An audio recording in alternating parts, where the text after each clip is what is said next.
Hello everyone, and I'm the Dynamic Dover, and welcome to my review for Doctor Who Turn Left. This episode was first broadcast in June 2008, written by Russell T Davies, and this is a Doctor Light episode that focused all about Donna Noble. And this is about what if the Doctor died in The Runaway Bride? What would happen for these events? Like, what if the Doctor wasn't at Smith and Jones? Happen if he wasn't at Voyage of the Damned? Happen if he wasn't in Poison Sky? So, let's begin with the plot. And the Doctor arrived on this alien planet. So on this planet, the Doctor and Donna are having a fun time. Enjoying life, enjoying their travels. But then Donna's approached by this fortune teller. And because of this fortune teller, her path is now changed. She turns right instead of left. Donna was about to go to the agency she worked in, The Runaway Bride. But her mother convinced her to go to this other job. And that's when the alternate timeline was created. One tiny event like turning right instead of left could change the word in so much. So, after, the titles, we now see Donna as the assistant manager for this business now. And then the store, the killer store, starts to attack. And after a unit blows up that ship, Donna races to the Thames and to see that there's a body. And that body is the Doctor. He's been killed. No regeneration, he's dead now.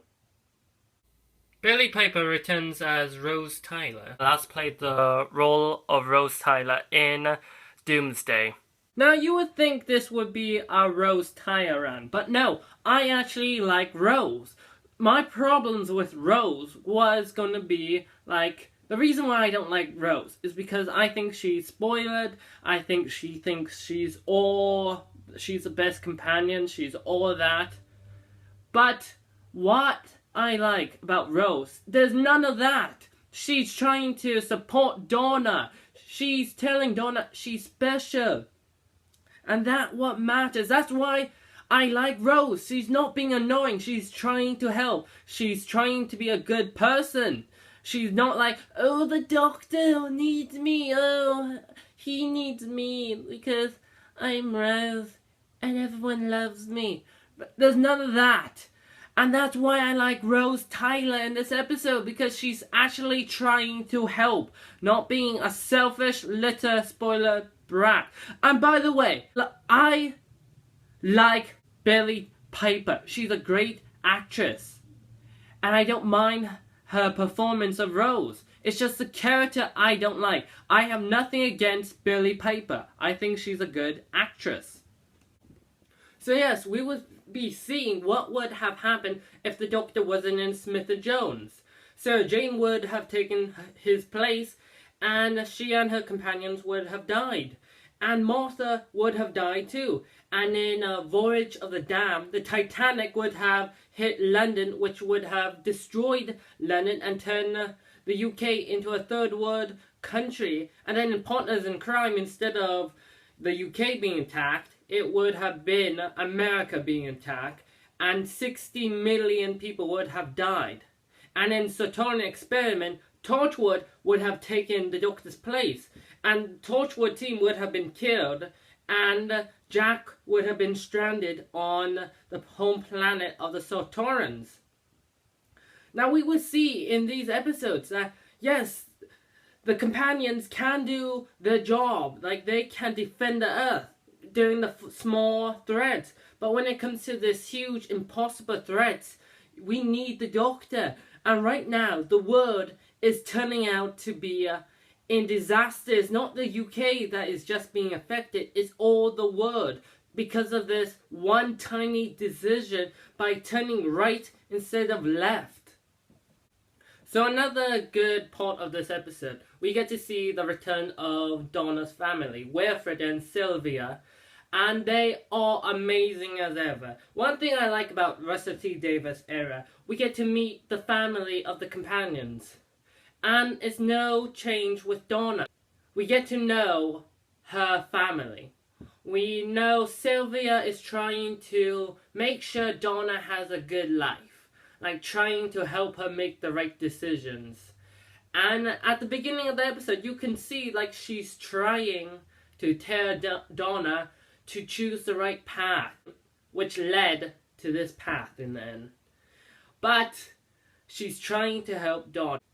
And Wilfred, he's amazing. As always, the actor, I have to praise him. Like, he's one of the best parts of the episode. Like, when everything's going to hell, he's the only person that's trying to be, yeah, everything will be alright. Everything will get back to normal. And that's something I like about Wilfred's character. He's always trying to be looking to the bright side of things. He's that kind of person, and I like that in the character. That's why Wilfred's one of my favourite characters. It's one of my favourite scenes because it mirrors the season opener for the season with Donna and Wilfred talking at his camp with his telescope. So after the Titanic hits London, London is now destroyed, and now Donna and her family have nowhere to go. And a bunch of other people who left for the country because of all those alien invasions from the last 2 Christmases have nowhere to go. So these people are put into emergency housing where they have to share the house with 2 other families. And right now, you can see like London's falling apart. London's destroyed. It's a radiation field now. And soon, there's this new law that's saying only people that were born in Britain can live in Britain, like could have all the protection from the British government. And the people who were not born in Britain have to be taken to labour camps. And that's how bad it is now. Like, this event mirrors what happened in World War II with the Germans taking the Jewish people to labour camps. And it's depressing, it's sad. Like, you know, if you know history, you know what might happen to these people now. Labour camps. That's what they called them last time. Jimmy!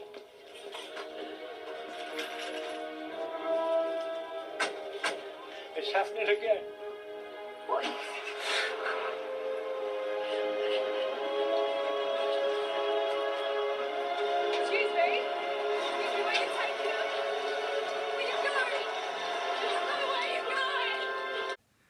And it's terrible how bad the word has gotten.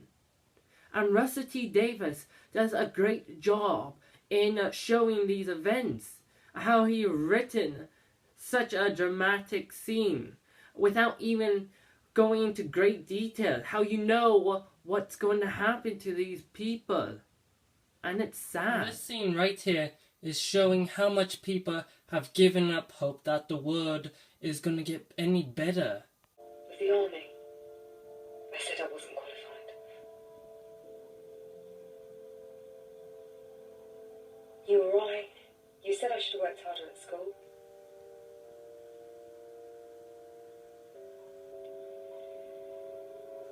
I suppose I've always been a disappointment. Yeah. So, during these events, the stars have been going out. And this is the moment when Donna realizes she has to go with Rose. Like, Rose has been popping up throughout this episode, telling Donna that she can set things right, that she can undo all of this, that she is special. And this is another thing I like about Rose. She's trying to be helpful to Donna by giving her good support.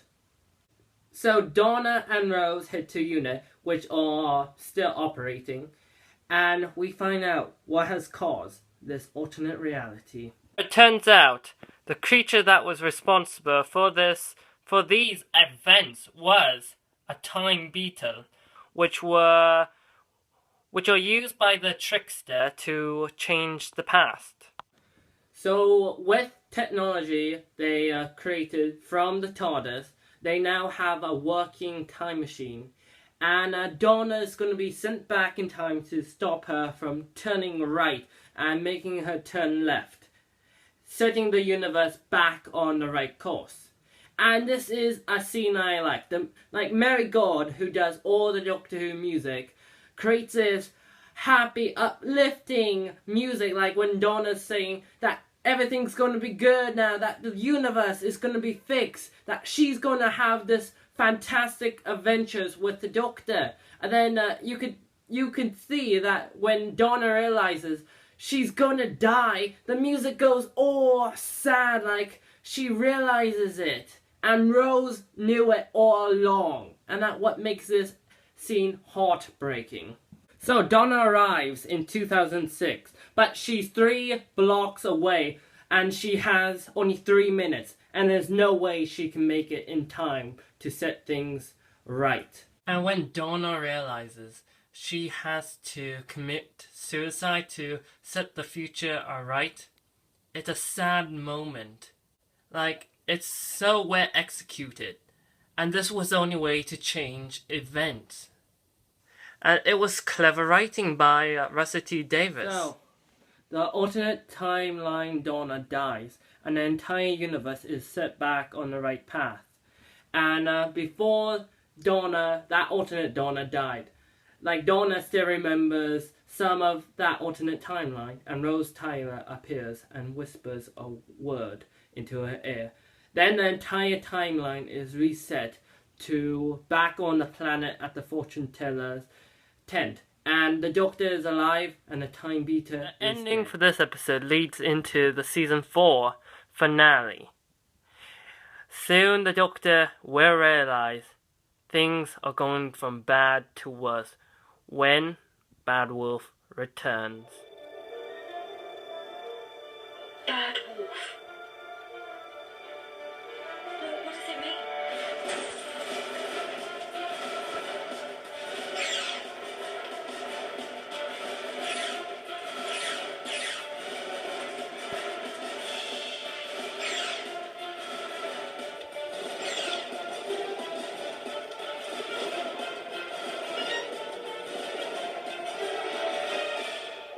What is it? What's Bad Wolf? It's the end of the universe. He's about to face the Doctor and his friends. That is allowing Rose Tyler to cross from one universe to another. Things are going from bad to worse. Now, what did I think of this episode overall? I thought it was a very unique idea by Russell T Davies, showing what would happen if you took the Doctor out of the episode.